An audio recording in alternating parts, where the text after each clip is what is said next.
تفتكر ايه اكتر حاجة فادتنا بيها النظرية النسبية العامة؟ اكيد طبعا باين من عنوان الثقوب السوداء، البلاك هولز. ولكن الثقوب السوداء مش مجرد جسم مرعب ومخيف في الكون، الموضوع اكبر واعقد من كده شوية. خليني الاول اسألك سؤال، لو مسكت حاجة بايدك ورميتها لفوق هيحصل لها ايه؟ ولا اي حاجه، هتقع تاني. طب لو مسكتها ورميتها بسرعه اكبر هيحصل لها ايه؟ برضه هتقع تاني على الارض. ولكن الفرق انها توصل لمسافه او ارتفاع ابعد، ولكنها مصيرها دايما هترجع تاني للارض. طب لو رميتها بسرعه اكبر واكبر، مش محتاج خلاص ان انا اقول لك هتقع برضه على الارض، ولكنها هتوصل لارتفاع اعلى، يعني مصيرها كده كده هتقع تاني للارض مهما طالت المسافه. ولكن في قيمة معينة للسرعة بمجرد ما توصل لها للأسف مش هترجع تاني للأرض. أول ما توصل للسرعة دي أو تعديها هتقدر تهرب من جاذبية الأرض. وبقول لك إنها تهرب ده لأنها اسمها فعلا سرعة الهروب، الاسكيب فيلوسيتي. والتشبيه هنا دقيق لأنك فعلا في سجن الجاذبية. والسرعة دي نقدر نحسبها بكل سهولة بمعادلة بسيطة في قوانين نيوتن، واللي بتوصل ل25 ألف ميل في الساعة أو ما يعادل 40 ألف كيلومتر في الساعة. وكل جسم موجود في الكون ليه سرعة الهروب الخاصة بيه، وده بيعتمد على كتلته ونص قطره.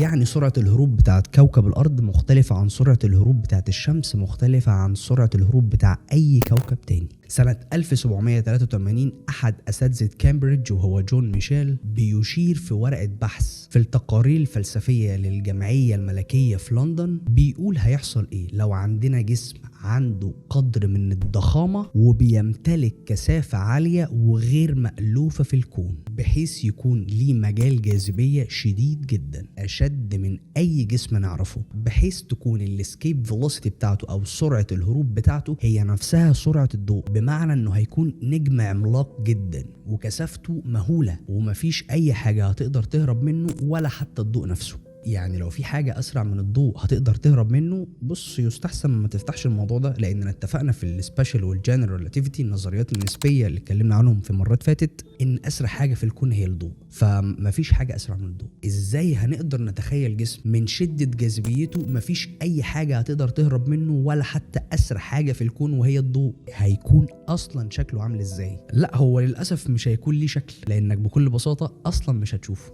وده لأن الضوء أصلا ما بيخرجش منه علشان يوصل لعينك، فكل ما الضوء يحاول يهرب منه فمصيره دايما الرجوع ليه. يعني النجوم دي ما بتنورش لأن الضوء بيتشد ليها قبل ما يحاول يخرج منها، وده لأن سرعة الهروب بتاعة النجم ده هي نفسها سرعة الضوء، فلا الضوء ولا غيره هيقدر يهرب من النجم ده. ورغم إننا مش هنقدر نشوفها لأن الضوء ما بيخرجش منها، إلا إننا متأكدين من وجودها، وده بسبب تأثير الجاذبية اللي بيبان على كل الأجسام الموجودة حواليها. يعني مش شرط نشوفها علشان نثبت وجودها، يكفي تأثيرها بس، وتأثيرها كان واضح وضوح الشمس. في جسم هنا معتم، وسماها جون ميشيل فعلا بالنجوم المعتمة أو النجوم المظلمة. وفي كتابه نظام العالم بيقترح نفس الفكرة. العالم الفرنسي ماركيز دي لابلاس بيقول إن فعلا ممكن تكون في نجوم من شدة ضخامتها وجاذبيتها إن الضوء ما يقدرش يخرج منها. وبيطبع الكتاب الطبعة الأولى والتانية، ولابلاس بيقرر يشيل الفكرة بتاعته دي من الطبعة التالتة، وده لأن الفكرة دي محدش اهتم بيها إطلاقا، سواء من كلام جون ميشيل عليها أو من كلام لابلاس. وده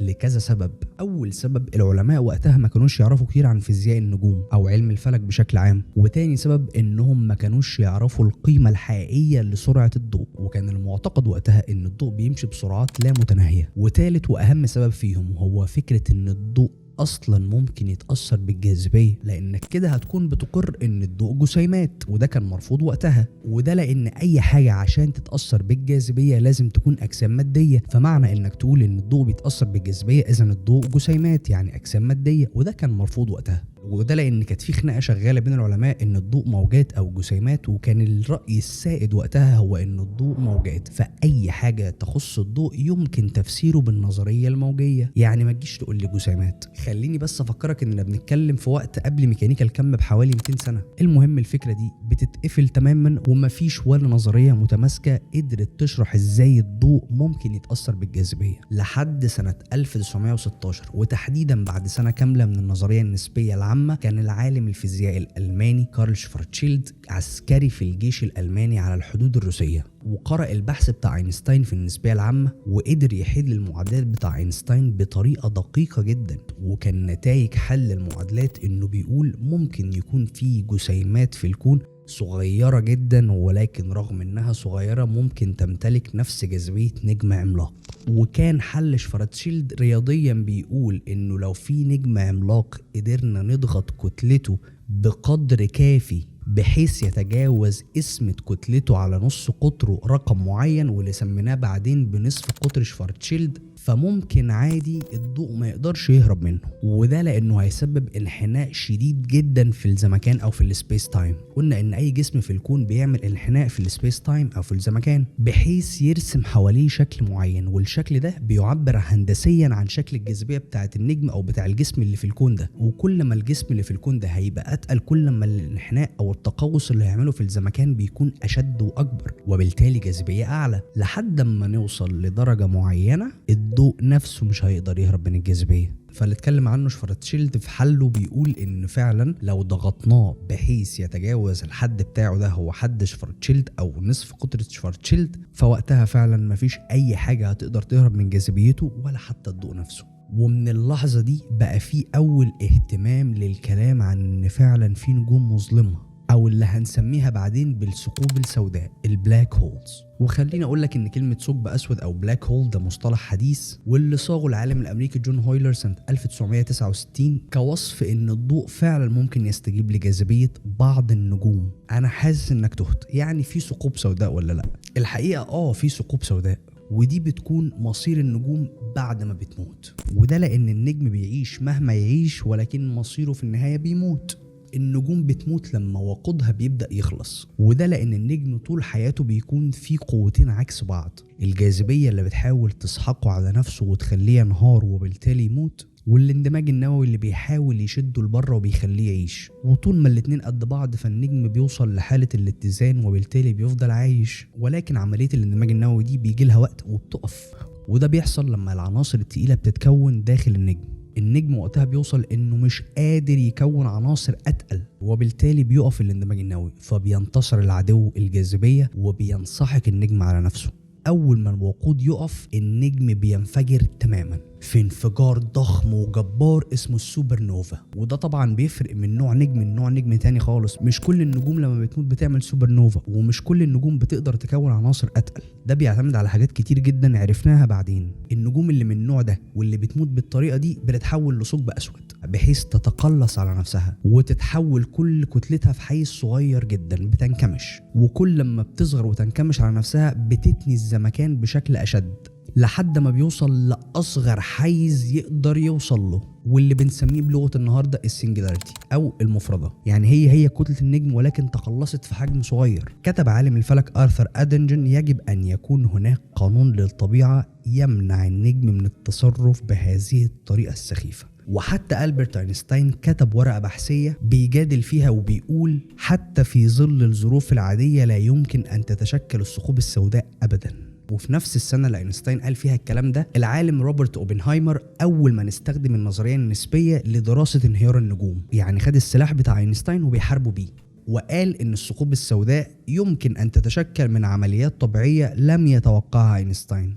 وقال ان الثقوب السوداء علشان تتكون لازم ظروف معينة، واول شرط فيهم ان النجم اللي هيتحول لثقب اسود ده لازم يكون ضخم كفاية بحيث يتجاوز كتلته من 10 ل 50 مرة من كتلة شمسنا، يعني قد شمسنا 10 ل 50 مرة تقريبا. تاني شرط وهو انه لما يجي ينفجر فهيفقد جزء كبير من كتلته في الانفجار اللي اسمه السوبر نوفا اللي اتكلمنا عنه ده، ولكن هيفضل جزء من كتلته اللي هو مش قليل خالص، والمفروض الجزء اللي هيفضل ده تقريبا لازم يعادل 3 مرات من كتلة شمسنا، يعني يكون قد شمسنا 3 مرات ده الجزء اللي هيفضل. يعني الراجل اتكلم قال من 10 ل 50 مرة ده كتلة النجم في الأصل. فبعد ما ينفجر هيفقد مهما يفقد الجزء المتبقي لازم يكون 3 مرات من كتلة شمسنا، وده اللي اسمه التوف ليميت أو حد تولمان أوبنهايمر فولكوف، وهو الحد او القيمه اللي كتله النجم لازم تفضل بعد ما ينفجر. اول ما النجم يتخطى التوف ليميت او الحد ده هيوصل لانهيار لا يمكن ايقافه وبالتالي يتحول لبلاك هول. وثالث شرط التوف ليميت او الجزء المتبقي ده لازم يوصل لحيز صغير، الحيز ده اللي هو نصف قطر شفارتشيلد.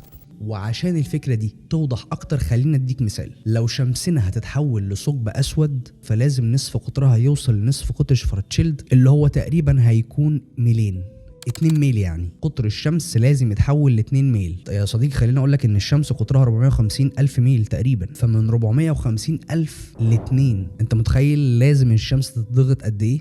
اقسمهم على بعض هيديك النسبة.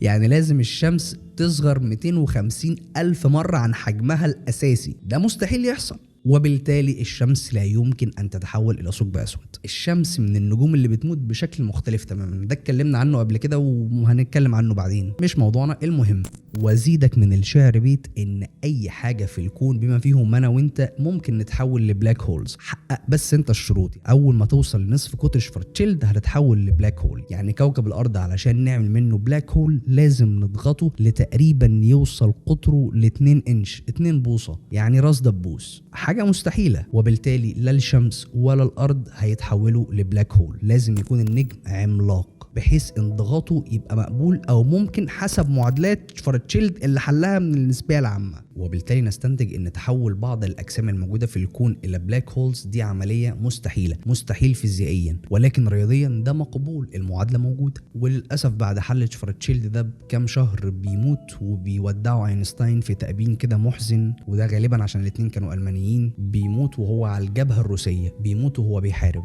ده وقت الحرب العالميه الثانيه. الحقيقه ان الثقوب السوداء اغرب بكتير من كل اللي قلناه عنها، ولكن دي كانت رحله لازم نمر بيها علشان نعرف ازاي وصلنا لحد هنا. والثقوب السوداء انواع، منها الثقوب السوداء اللي اتكونت من بقايا او موت النجوم زي ما قلت لك، والنوع التاني اللي بنسميه الثقوب السوداء الأولية، ودي اللي بيعتقد انها اتكونت لحظة ولادة الكون، لحظة البيج بانج، الانفجار العظيم.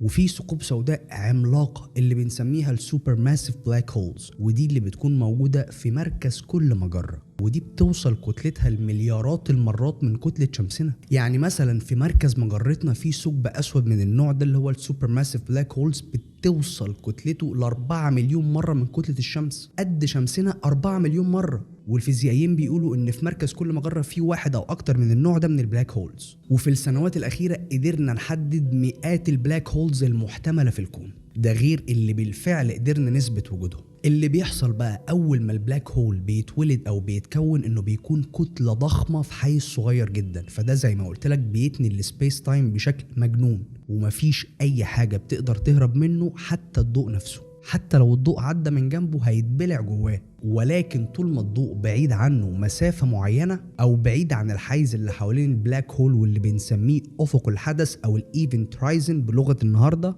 فالضوء عادي ممكن يقدر يهرب منه. ولكن بمجرد ما تعدي الايفنت هورايزن ده خلاص البقاء لله كده، نقطة اللا عودة، مكان احادي الاتجاه يسمح بالدخول ولا يسمح ابدا بالخروج. خلاص كل اللي يدخل الايفنت هورايزن محكوم عليه بالاعدام، وهتتعرض لضغط جاذبية بيوصل شدته لدرجة التدمير. الذرات نفسها بتتفكك من شدة الجاذبية بمجرد ما تخطي الايفنت هورايزن ده. تعال نتخيل انك هتروح رحلة لثقب اسود زي ما حصل في فيلم انترستيلر. اول ما هتقرب من البلاك هول هتلاقي الجاذبية بتبدأ تزيد بشكل مجنون، ولكن فرصة الهروب من جاذبيته لسه ممكنة. ولكن انت قررت انك خلاص مش هترجع وكملت طريقك، سرعتك هتبدأ تزيد والجاذبية هتبدأ تشدك بشكل مجنون، ولكن فرصة الهروب لسه برضه ممكنة.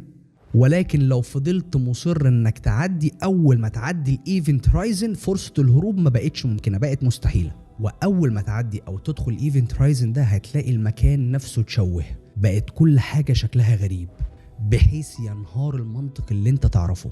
ولو لسه ما اتجننتش وركزت في التفاصيل حواليك ممكن تلاقي أشعة ضوئية محبوسة لمليارات السنين وما زالت بتدور حوالين الثقب الأسود بسرعات مجنونة.